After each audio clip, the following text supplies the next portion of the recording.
Daily current affair के इस series को हम आगे बढ़ाते हैं और आज के सेशन में हम 23 अप्रैल के सभी करंट अफेयर को यहां पर एक एक करके डिस्कस कर लेते हैं। आराम से रिलैक्स होकर सेशन को देखिए, एक फैक्ट को नोट कीजिएगा, एक क्वेश्चन को आराम से देखिए, बहुत इंटरेस्टिंग सेशन है। सबसे पहला क्वेश्चन देखेंगे, वर्ल्ड प्रेस फोटो के द्वारा किस देश के फोटोग्राफर को world press photo of the year award दिया गया? तो एक स्वीडिश फाउंडेशन है वर्ल्ड प्रेस फोटो, ये हर साल वर्ल्ड के फोटोग्राफर्स को उनकी फोटोज के लिए world press photo of the year award प्रदान करती है। इस साल ये जो अवार्ड है ना, फिलिस्तीन के एक फोटोग्राफर को दिया गया है। आंसर हो जाएगा यहाँ पर आंसर सी।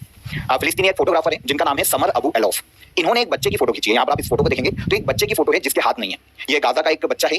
इजरायली जो एयर स्ट्राइक हुई थी, आप सभी को पता होना चाहिए कि इजराइल और फिलिस्तीन के मध्य में युद्ध चल रहा है ऑलमोस्ट 1.5-2 साल से। तो यहाँ पर इजरायली एयर स्ट्राइक में एक बच्चे के दोनों हाथ कट गए थे, तो उस बच्चे की फोटो को क्लिक किया था समर अबू एलोफ ने।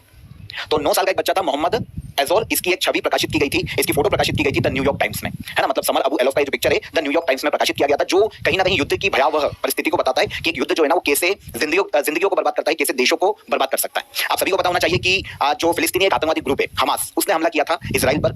इजराइल के काफी सारे लोग उस वक्त मारे गए थे, ऑलमोस्ट 1000 से ज्यादा इजरायली लोगों की मृत्यु हुई थी। उसके बाद जब इजराइल ने रिटेलिएट किया तो उसके बाद हमें युद्ध देखने को मिला और फिलिस्तीन के गाजा क्षेत्र को इजराइल ने काफी क्षति पहुंचाई है इस युद्ध के बीच में। तो हमको ये पता चलता है कि कहीं ना कहीं जो युद्ध है ना वो बहुत ही घातक हो सकता है, वो किसी भी देश के मध्य में हो। तो इस परिस्थिति को कहीं ना कहीं इस छवि के माध्यम से बताया गया है समर अबू एलोफ के द्वारा, जो कि फिलिस्तीनी फोटोग्राफर है। इनका फोटो द न्यूयॉर्क टाइम्स, जो कि अमेरिकी अखबार है, इसमें प्रकाशित किया गया था। तो इसी इमेज के लिए, इसी फोटो के लिए समर अबू एलोफ को ये अवार्ड दिया गया है, फोटोग्राफर ऑफ द ईयर का अवार्ड दिया गया है। देखिए जो 68 वर्ल्ड प्रेस फोटो कॉन्टेस्ट था, ये जो आयोजित किया गया था, उसमें 141 कंट्रीज के अलग अलग 3778 फोटोग्राफर्स ने पार्टिसिपेट किया और उन्होंने ऑलमोस्ट 59,000 से ज्यादा तस्वीरें भेजी थी। उन तस्वीरों में एक तस्वीर को प्राइज दिया गया है, अवार्ड दिया गया है, और वो तस्वीर फिलिस्तीनी फोटोग्राफर समर अबू एलोफ की है। अब इन्हें पुरस्कार राशि दी जाएगी 10,000 यूरोस। ठीक है, तो वर्ल्ड प्रेस फोटो के बारे में आपको पता चल गया। डच फाउंडेशन है ना, इसके द्वारा दिया जाता है, Dutch foundation world press photo नाम का ही है, इसके द्वारा ये अवार्ड भी दिया जाता है फोटो ऑफ द ईयर का। पूरे वर्ल्ड में जितने भी फोटोग्राफर्स है ना, उनकी पत्रकारिता में उनका जो योगदान है, उन्होंने जो योगदान दिया है, जो उनकी परफॉर्मेंस रही है जर्नलिज्म में, उसके लिए उन्हें सम्मानित किया जाता है। सबसे पहली बार इसकी शुरुआत की गई थी 1955 में। हेडक्वार्टर देखने को मिलता है हमें वर्ल्ड प्रेस फोटो का एम्स्टर्डम, नीदरलैंड में, और इसके एग्जीक्यूटिव डायरेक्टर के पद पर जुमाना एल्जिन खोरी देखने को मिलते हैं। तो हमारे लिए किस फोटोग्राफर ने अवार्ड जीता है ये इंपॉर्टेंट है। पिक्चर किस बॉय की थी ये पूछा जा सकता है, तो आप इनको याद रखिएगा। आगे बढ़ेंगे, Laureus world sportsman of the year award 2025 जीतने वाले मोडो डुप्लेटिस किस खेल से संबंधित है? तो हमको सबसे पहले तो यहाँ पर पहला जो फैक्ट है वो ये मिलता है कि Laureus world sportsman of the year award 2025 जीतने वाले व्यक्ति कौन है? तो ये है मोंडो डुप्लेटिस, जो कि बहुत ही फेमस पोल वॉल्ट के प्लेयर हैं या खिलाड़ी हैं। पूरे वर्ल्ड में ये जो अवार्ड है ना, स्पोर्ट्स के क्षेत्र के ऑस्कर कहलाते हैं, है ना, Laureus world sportsman of the year. तो पोल वॉल्ट के खिलाड़ी को दिया गया मोंडो डुप्लेटिस। पूरी बात करेंगे, पूरी डिटेल को हम समझेंगे। तो स्पेन के मैड्रिड में ये अवार्ड आयोजित किए गए थे। लॉरियल्स वर्ल्ड स्पोर्ट्स अवार्ड का आयोजन स्पेन के मैड्रिड में हाल ही में किया गया था। स्पोर्ट्स की दुनिया का सर्वोच्च अवार्ड है, खिलाड़ी को दिया जा सकता है। वैसे काफी सारी कैटेगरीज होती है, खिलाड़ियों को दिया जाता है, जो क्लब होते हैं ना, खेल क्लब या टीमें, उनको दिया जा सकता है। खेलों के क्षेत्र का ऑस्कर कहलाता है, ये एक इंपॉर्टेंट फैक्ट है। अब जो लॉरियल्स वर्ल्ड स्पोर्ट्स अवार्ड 2025 में अलग अलग कैटेगरीज में दिए गए, अगर हम उनकी बात करते हैं कि कौन कौन सी कैटेगरीज है, तो मेन यहाँ पर मैं आपको बताऊंगा। Laureus world sportsman of the year ये अवार्ड जीता है मोंडो डुप्लांटिस ने, जो कि स्वीडन के पोल वॉल्ट के खिलाड़ी हैं, बहुत ही फेमस, जिनसे हमारा क्वेश्चन था। Laureus world sports women of the year की बात करें तो ये है सिमोन बाइल्स, यूएसए की है और एक जिम्नास्ट है।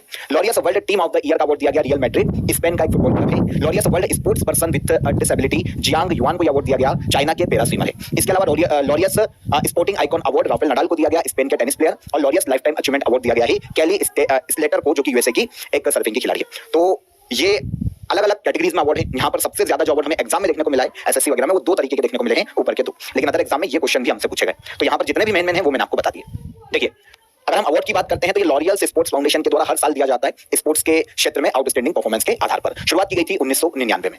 देखिए, जो मोंडो डुप्लांटिस है, जिनकी अभी हमने बात की, पोल वॉल्ट के खिलाड़ी, स्पोर्ट्समैन ऑफ द ईयर, ये ट्रैक और फील्ड के दूसरे एथलीट हैं जिनको लॉरियल्स अवार्ड दिया गया। इनके पहले केवल उसेन बोल्ट, जो कि जमैका के धावक हैं, है ना, देखा होगा आपने उसेन बोल्ट को, जमैका से आते हैं, वो पहले व्यक्ति थे जिनको laurels sportsman of the year का अवार्ड दिया गया था ट्रैक एंड फील्ड में, और अब दूसरे बने हैं मोंडो डुप्लांटिस। ठीक है, तो यहाँ पर हमारा आंसर इन्हीं से था। स्वीडन के हैं, ये भी याद रखिएगा, और पोल वॉल्ट के खिलाड़ी हैं, इसे भी याद रखिएगा। देखिए, आज का ऑफर ऑफ द डे में आप सभी के लिए ज्योग्राफी अवेलेबल है। इंडियन और वर्ल्ड ज्योग्राफी को आप ज्वाइन कर सकते हैं काफी नॉमिनल प्राइस में। यहाँ पर देखिए, आपको पूरी ज्योग्राफी रिकॉर्डेड क्लासेस आपको यहाँ पर मिल जाएगी, स्टडी मटेरियल पीडीएफ फॉर्म में आपको मिल जाएगा, साथ ही साथ आप मॉक टेस्ट भी यहाँ पर लगा पाएंगे, और आपके साथ आपके लिए डाउट सेशन क्लासेस भी यहाँ पर आयोजित होती है। तो डिस्क्रिप्शन में मैंने आपको ज्योग्राफी की लिंक दे दी है, वहाँ पर जाकर आप इसे अवेल कर सकते हैं। देखिए, ये कंबाइन है, कंपाइलेशन है, इंडिया और वर्ल्ड दोनों ज्योग्राफी आपको मिल जाएगी 149 में। अगर आप इंडिविजुअल ज्वाइन करते हैं इंडियन या वर्ल्ड ज्योग्राफी को, तो आपको 99 रुपीज में पड़ जाएगा। ठीक है, तो डिस्क्रिप्शन में मैंने आपको इसकी लिंक दे दी है, वहाँ पर जाकर आप डायरेक्ट इसे ज्वाइन कर सकते हैं। और कोई भी आपको डाउट आता है तो आप हेल्पलाइन नंबर पर कॉल कर लीजिए। आगे बढ़े, सर्बिया के नए पीएम के रूप में हाल ही में किसे नियुक्त किया गया? सर्बिया की बात करें, जो कि एक यूरोपीय कंट्री है, इसके हाल ही में नए पीएम के रूप में अपॉइंट किए गए हैं ड्यूरो मैकुट। किसके? सर्बिया के, ना, यूरोपीय देश सर्बिया के नए पीएम ड्यूरो मैकुट नियुक्त किए गए। यहाँ पर आप इनकी इमेज देख सकते हैं। जैसे अप्रैल के मिड में इनकी नियुक्ति की गई थी। सर्बिया की जो पार्लियामेंट है वहां पर 250 सीटें। अब जब पीएम पद के लिए इलेक्शन हुए ना, तो 250 सीटों में से 153 वोट मिले हैं ड्यूरो मैकुटको, और ये सर्बिया के नए पीएम बन गए। इनके पहले मिलोस वुसेवुक या वुसेविक ये पीएम के पद पर थे, लेकिन इन्होंने फरवरी 2025 में रिजाइन दे दिया था अपने पद से, और इनके बाद पीएम के मिलोस के रेजिग्नेशन के बाद पद खाली था सर्बिया में। अब पीएम पद के लिए वापस से नियुक्ति की गई है और ये ड्यूरो मैकुटको बनाया गया। 61 साल के हैं और डॉक्टर और शिक्षाविद की इनके पास उपाधि है ना, प्रोफेसर की उपाधि है, और पीएम के रूप में ये अपॉइंट किए गए। सर्बिया के प्रेसिडेंट की बात करें तो अलेक्जेंडर वुसिक वर्तमान में सर्बिया के प्रेसिडेंट है। देखिए, यूरोपीय देश है, बेलग्रेड इसकी कैपिटल है। पीएम और प्रेसिडेंट आपको पता चल गया, अलेक्जेंडर वुसिक हो जाते हैं प्रेसिडेंट और ड्यूरो मैकुट हो जाते हैं इस देश के पीएम, जो कि अभी अपॉइंट किए गए। आगे आइए, आदिवासी साहित्य संस्था ने कोक बोरोक लैंग्वेज को संवैधानिक दर्जा दिए जाने की डिमांड की है। यह भाषा किस राज्य में इंडिया में स्पेशली बोली जाती है? तो लैंग्वेज का नाम क्या है पता है? Coke Borok language. पूर्वोत्तर भारत में स्पेशली त्रिपुरा में सबसे ज्यादा बोली जाती है कोक बोरोक लैंग्वेज। हाल ही में आदिवासी साहित्य संस्था, जो कि स्पेशली पूर्वोत्तर भारत के क्षेत्रों में काम करती है, इसने कोक बोरोक लैंग्वेज को संवैधानिक दर्जा दिए जाने की डिमांड की है। ठीक है, तो त्रिपुरा के अलावा भी त्रिपुरा के आसपास के राज्यों में कुछ स्थानीय लोग बोलते हैं, लेकिन स्पेशली सबसे ज्यादा त्रिपुरा में बोरोक लोग या फिर वहां के जो ट्राइबल कम्युनिटी है उनकी मातृभाषा के रूप में ये बोली जाती है। काफी प्राचीन है, क्योंकि त्रिपुरा का जो इतिहास देखने को मिलता है वो कोक बोरोक लैंग्वेज में देखने को मिलता है। अब डिमांड की जा रही है कि भैया इंडियन कॉन्स्टिट्यूशन का जो 8th शेड्यूल है ना, उसमें जगह दी जानी चाहिए कोक बोरोक लैंग्वेज को। अगर हम इसका हिंदी मीनिंग देखें तो यहाँ पर कोक का अर्थ होता है भाषा और बोरोक का अर्थ होता है मनुष्य या फिर मनुष्य का समुदाय। बोरोक लोगों के द्वारा बोली जाने वाली भाषा है ना, जो बोरोक मनुष्य उनके द्वारा बोली जाने वाली भाषा। तो इसका हिंदी मीनिंग निकलता है त्रिपुरा में वहां का जो राजवंश का इतिहास है वो प्रारंभिक रूप से कोक बोरोक और इसके अलावा कोलोमा लिपि, ये कोक बोरोक का ही दूसरा रूप है, इसी में देखने को मिलता है। त्रिपुरा ने 1979 में इसे ऑफिशियल लैंग्वेज के रूप में मान्यता दी थी और त्रिपुरा की ऑलमोस्ट 24% पॉपुलेशन कोक बोरोक भाषा को बोलती है। बंगाली के बाद दूसरे स्थान पर, बंगाली के बाद ये दूसरे स्थान पर आती है, जो किसी एक परमानेंट कम्युनिटी के द्वारा स्थानीय भाषा के रूप में सबसे ज्यादा बोली जाती है। तो 24% पॉपुलेशन त्रिपुरा की कोक बोरोक लैंग्वेज बोलती है। अच्छा, इंडियन कॉन्स्टिट्यूशन में 8th शेड्यूल के बारे में सुना होगा आपने, जिसमें शामिल किए जाने की डिमांड की जा रही है। अगर हम इंडियन कॉन्स्टिट्यूशन के 8th शेड्यूल की बात करते हैं तो ये ऑफिशियल लैंग्वेज की बात करती है। अनुसूची, वैसे मूल संविधान में आपको पता है 8 ही अनुसूची थी, वर्तमान में 12 है। 4 शेड्यूल्स आगे चलकर जोड़े गए हैं अलग अलग अमेंडमेंट के द्वारा। हम 8th शेड्यूल की बात करते हैं, जो मूल संविधान था उसमें ऑफिशियल लैंग्वेज केवल 14 थी। 14 लैंग्वेज ही थी जो मूल संविधान 1950 में लागू हुआ था, उसमें 14 भाषा को ही ऑफिशियल लैंग्वेज के रूप में 8th शेड्यूल में शामिल किया गया था। आगे चलकर 1967 में 21th कॉन्स्टिट्यूशनल अमेंडमेंट एक्ट लाया गया और सिंधी भाषा को 15th लैंग्वेज के रूप में शामिल किया गया। फिर आगे चलकर 71 कॉन्स्टिट्यूशनल अमेंडमेंट किया गया 1992, 3 और लैंग्वेज जुड़ी, कोंकणी, मणिपुरी, नेपाली, 18 लैंग्वेज हो गई। और फाइनली 92 अमेंडमेंट एक्ट लाया गया 2003 में और बोडो, डोंगरी, मैथिली और संथाली, इन 4 और लैंग्वेजेस को जोड़ा गया, जिससे अब 8th शेड्यूल में ऑफिशियल लैंग्वेजेस की संख्या हो जाती है 22। तो ये कौन सी कब जुड़ी? कॉन्स्टिट्यूशन के पॉइंट ऑफ व्यू से एसएससी में काफी क्वेश्चन आए, ध्यान रखना। World book and copyright day कब मनाया जाता है? पूरे वर्ल्ड में world book and copyright day मनाया जाता है 23 अप्रैल को, मतलब आज world book and copyright day 23 अप्रैल को मनाया जाता है। पूरे वर्ल्ड में जितने भी ऑथर हैं, जितने भी पब्लिशर्स हैं, जितने भी लाइब्रेरीज हैं, शिक्षा में उनका जो भी कंट्रीब्यूशन है ना, उसको समझना और उसको सम्मानित करना world book and copyright day को मनाए जाने का मुख्य उद्देश्य है। इसके माध्यम से किस किताबों की इंपॉर्टेंस को बताना और जो वर्ल्ड के फेमस ऑथर है उनके प्रति सम्मान व्यक्त करना। यूनेस्को के द्वारा विलियम शेक्सपियर, एक बहुत ही फेमस ऑथर है, नाम सुना होगा आपने, और मिगुएल सर्वेंटिस, ऐसे जो महान साहित्यकार हुए ना, उनके सम्मान में 23 अप्रैल को चुना गया था world book and copyright day के रूप में। तो ये इतिहास में तो यूएसए से मनाते हुए आ रहे थे, लेकिन आगे चलकर फाइनली यूनेस्को ने इसे 1995 में ऑफिशियली मान्यता प्रदान की थी। इतिहास तो काफी पुराना देखने को मिलता है, 1926 के बाद से इतिहास देखने को मिलता है, लेकिन ऑफिशियली यूनेस्को की मान्यता मिली थी 1995 में। ठीक है, तो 23 अप्रैल को मनाया जाता है world book and copyright day. यहाँ पर आपको एक बहुत इंटरेस्टिंग फैक्ट मैं बताता हूँ। यूनेस्को के डायरेक्टर जनरल को जानते हैं? आंद्रे एंजोले। इन्होंने 2024 के लिए, जो स्ट्रासबर्ग फ्रांस में आता है, को 2024 के लिए वर्ल्ड बुक कैपिटल घोषित किया था लास्ट ईयर, है ना। तो 2024 के लिए वर्ल्ड बुक कैपिटल किसे घोषित किया गया था? फ्रांस के स्ट्रासबर्ग को। तो ये भी एक इंपॉर्टेंट फैक्ट है, इसे याद रखिएगा। भारत ने इंटरनेशनल टेलीकम्युनिकेशन यूनियन के निदेशक पद के लिए एम रेवती को भारतीय उम्मीदवार नामित किया है। इंटरनेशनल टेलीकम्युनिकेशन यूनियन का हेडक्वार्टर कहां पर स्थित है? तो इंटरनेशनल टेलीकम्युनिकेशन यूनियन का हेडक्वार्टर हमको देखने को मिलेगा स्विट्जरलैंड के जेनेवा में, है ना। इसके डायरेक्टर की पोस्ट अभी खाली हो रही है ना। तो इस पद के लिए एम रेवती को भारतीय उम्मीदवार नामित किया है सेंट्रल गवर्नमेंट ने। यहाँ पर एम रेवती की अगर हम बात करते हैं कि ये कौन है, तो भारत ने डिपार्टमेंट ऑफ टेलीकम्युनिकेशन, जो भारत में है डिपार्टमेंट ऑफ टेलीकम्युनिकेशन, उसमें जॉइंट वायरलेस एडवाइजर के रूप में कार्यरत है एम रेवती। इन्हें इंटरनेशनल टेलीकम्युनिकेशन यूनियन में रेडियो कम्युनिकेशन ब्यूरो के डायरेक्टर पोस्ट के लिए कैंडिडेट के रूप में नामित किया। देखिए, एम रेवती जिस डिपार्टमेंट में काम करती है, डिपार्टमेंट ऑफ टेलीकम्युनिकेशन में जॉइंट वायरलेस एडवाइजर, ये जो डिपार्टमेंट ऑफ टेलीकम्युनिकेशन है ना, इंडिया में मिनिस्ट्री ऑफ टेलीकम्युनिकेशन के अंतर्गत आता है। काम क्या है? तो वायरलेस कम्युनिकेशन और रेडियो स्पेक्ट्रम मैनेजमेंट से संबंधित जितने भी काम होते हैं वो देखता है इंडिया में डिपार्टमेंट ऑफ टेलीकम्युनिकेशन, और इसी में कार्यरत है संयुक्त बेतार सलाहकार या फिर joint wireless adviser M Revathi. नामित किया है हमने, नाम आगे बढ़ाया है इंडियन कैंडिडेट के रूप में। अब चुना जाता है या नियुक्ति की जाती है कि नहीं वो बाद में डिसाइड होगा, लेकिन अभी इंडियन कैंडिडेट के रूप में एम रेवती का नाम चयनित किया गया। इंटरनेशनल टेलीकम्युनिकेशन यूनियन की बात कर ले, क्योंकि इसी के डायरेक्टर की बात हो रही है। एक ग्लोबल ऑर्गेनाइजेशन है, पूरे वर्ल्ड में, दुनिया भर में टेलीकम्युनिकेशन सर्विसेज को दुरुस्त करना, उनके लिए नियम बनाना इस संस्था का काम है। लाइक इंटरनेट, टेलीफोन, रेडियो, ये जो भी सेवाएं हैं उनको दुरुस्त करना, उनका मैनेजमेंट करना, पॉलिसीज मेकिंग का काम करना, ये इंटरनेशनल टेलीकम्युनिकेशन यूनियन का काम है। यूनाइटेड नेशन का ये एक पार्ट है, जिसकी स्थापना 17 मई 1865 में की गई थी, और हेडक्वार्टर, जैसा कि हमने क्वेश्चन में बात की है, स्विट्जरलैंड के जेनेवा में देखने को मिलता है। ओके, तो राइट आंसर हो जाता है यहाँ पर जेनेवा, स्विट्जरलैंड में हेडक्वार्टर है इंटरनेशनल टेलीकम्युनिकेशन यूनियन का। Okay, done. अगले क्वेश्चन पर आएंगे। यूनेस्को द्वारा हाल ही में कितने स्थलों को ग्लोबल जियो पार्क नेटवर्क में शामिल किया गया? अच्छा, ग्लोबल जियो पार्क नेटवर्क ये क्या है, समझेंगे इसको, क्योंकि डाउट आपको यहीं आएगा, लेकिन पहले आंसर लेते हैं। यूनेस्को ने हाल ही में देखिए वर्ल्ड के 16 प्लेसेस को ग्लोबल जियो पार्क नेटवर्क में शामिल किया। कितने प्लेसेस को? 16 अलग अलग प्लेसेस को, जो कि 11 अलग अलग देशों के हैं।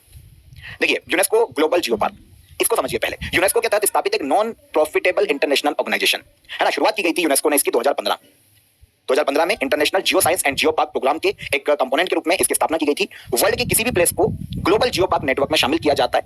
ऐसे प्लेसेस होते हैं जो कि नेचुरल हेरिटेज और भूगोल के महत्व को दर्शाते हैं, है ना, मतलब जो ज्योग्राफिकल कंडीशन के हिसाब से या फिर नेचुरल हेरिटेज नेचर के हिसाब से बहुत इंपॉर्टेंट होते हैं। ऐसे प्लेसेस को UNESCO global geo park network में शामिल किया जाता है, जगह दी जाती है, प्लेसेस को शामिल किया जाता है। कैसे प्लेसेस हो सकते हैं? पुराने पहाड़ हो सकते हैं, हेरिटेज भी है ना, गुफाएं हो सकती है, जो वोल्केनो के आसपास के एरियाज होते हैं, वोल्केनो से इफेक्टेड जो एरियाज होते हैं वो इनमें शामिल किए जा सकते हैं। तो इसी जगह पर नेचुरल ब्यूटी और पृथ्वी के इतिहास के बारे में जानकारी मिलती है ना। तो साइंटिस्ट की या साइंस की नजरों में बहुत ही इंपॉर्टेंट प्लेसेस होते हैं। अगर ऐसे प्लेसेस को शामिल किया जाता है ना, मतलब मान्यता दी जाती है इस नेटवर्क में, तो देखिए नेचुरल हेरिटेज को बचाया जा सकता है। उद्देश्य है कि नेचुरल हेरिटेज को बचाया जाए, लोगों को पृथ्वी के इतिहास के बारे में पढ़ने में मदद मिले, जो स्थानीय लोग हैं उनको भी प्रॉफिट हो। जब इंटरनेशनली कोई भी साइट या जगह फेमस होगी तो स्थानीय लोगों को मदद मिलेगी, इनके लिए रोजगार बढ़ेगा, टूरिज्म को बढ़ावा देने में मदद मिलेगी, और इन्वायरमेंटल जितने भी एरियाज है जो कि इन्वायरमेंट के पॉइंट ऑफ व्यू से इंपॉर्टेंट है उनको बचाने में भी यहाँ पर मदद मिलेगी। तो यही काम है UNESCO global geo park network में किसी भी प्लेस को शामिल किए जाने का। ओके, अभी 2025 में 16 नई सिटीज को शामिल किया गया है, नए एरियाज को शामिल किया गया है, जो कि 11 अलग अलग कंट्रीज से हैं।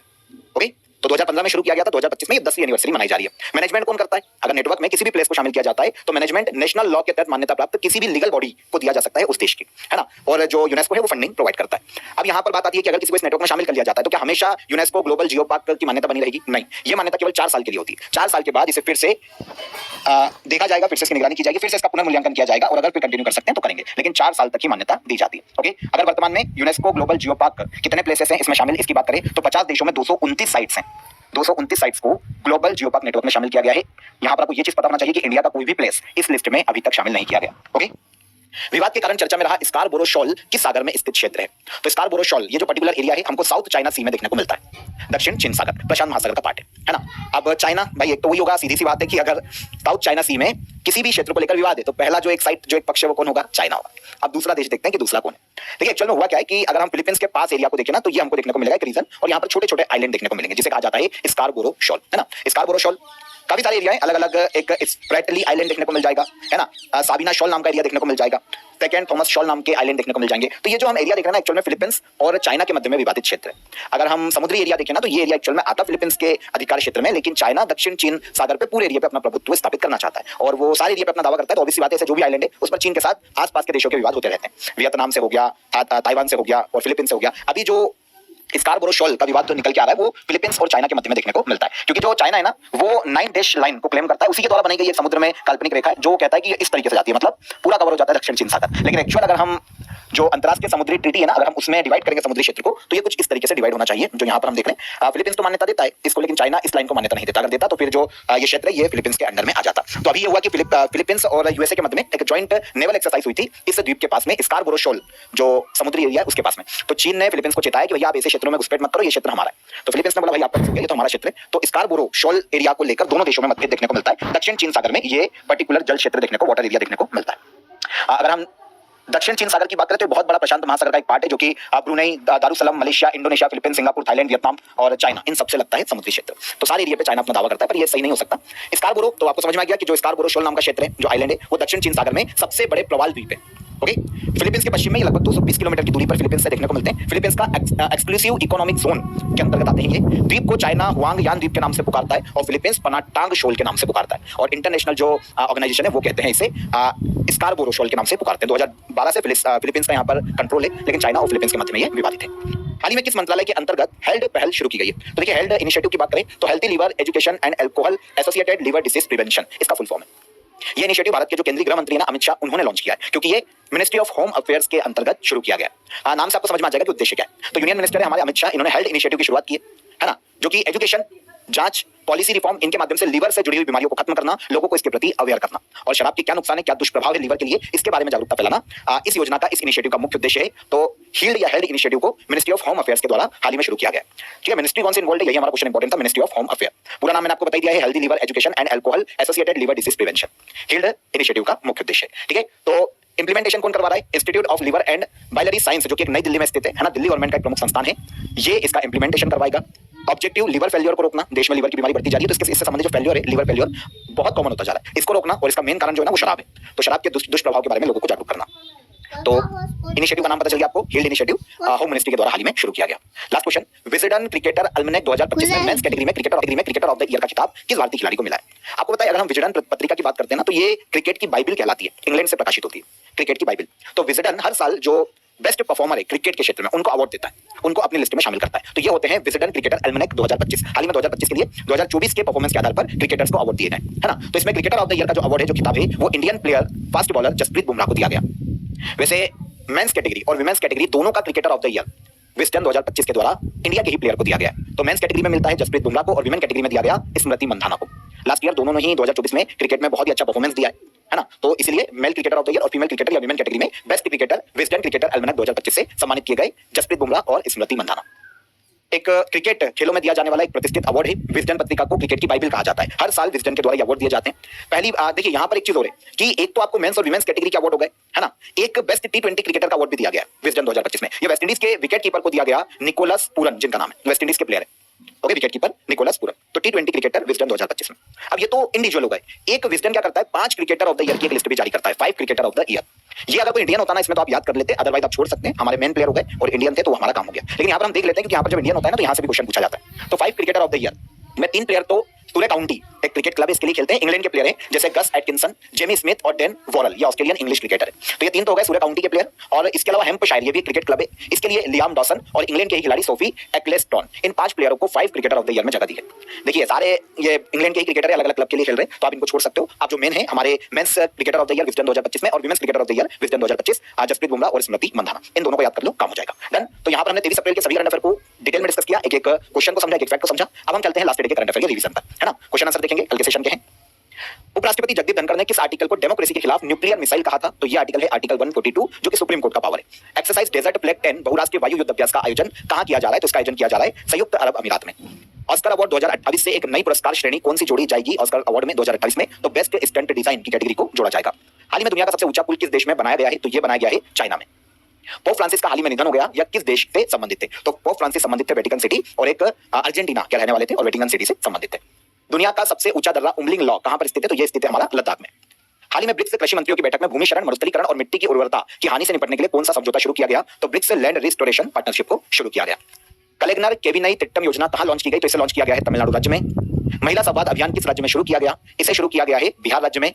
भारत का पहला प्रोटोटाइप फास्ट ब्रीडर रिएक्टर कहां बनाया जा रहा है? तो ये बनाया जा रहा है तमिलनाडु के कलपक्कम में। ठीक है, तो ये सारे करंट अफेयर कल के सेशन के हमारे। अब हम चलते हैं लास्ट डे के, जो हमारे क्वेश्चन ऑफ द डे है उनका आंसर ले लेते हैं। 2025 में गणतंत्र दिवस परेड में किस राज्य की झांकी को फर्स्ट प्राइज दिया गया? तो ये यूपी की झांकी को दिया गया है, उत्तर प्रदेश की झांकी को। किसने ऑस्ट्रेलियन ओपन 2025 में मेन सिंगल का खिताब जीता? तो ये जेनिक सिनर है। भारत का पहला एआई बेस्ड कोर्ट किस राज्य में शुरू किया गया? तो इसे शुरू किया गया है राजस्थान में। ये कल के क्वेश्चन के आंसर। अब आज के क्वेश्चन ऑफ द डे, किस राज्य ने 2024 में यूनिफॉर्म सिविल कोड को लागू किया था? गोवा में पहले से लागू था और भारत का उसके बाद पहला राज्य बना स्वतंत्रता के बाद जिसने यूनिफॉर्म सिविल कोड को लागू किया। कौन सा राज्य? आंसर कीजिएगा। 2024 T20 वर्ल्ड कप किसने जीता और G20 समिट 2024 कहां आयोजित की गई थी? तीनों क्वेश्चन आराम से नोट करो, पॉज करके कमेंट में आंसर जरूर कीजिएगा। इसके अलावा ऑफर ऑफ द डे की लिंक मैंने आपको डिस्क्रिप्शन में दे दी है, ज्योग्राफी वर्ल्ड एंड इंडियन आपके लिए अवेलेबल है, वहां पर क्लिक करके आप अवेल कीजिए। कल फिर मुलाकात करेंगे, तब तक अपना ख्याल रखिएगा।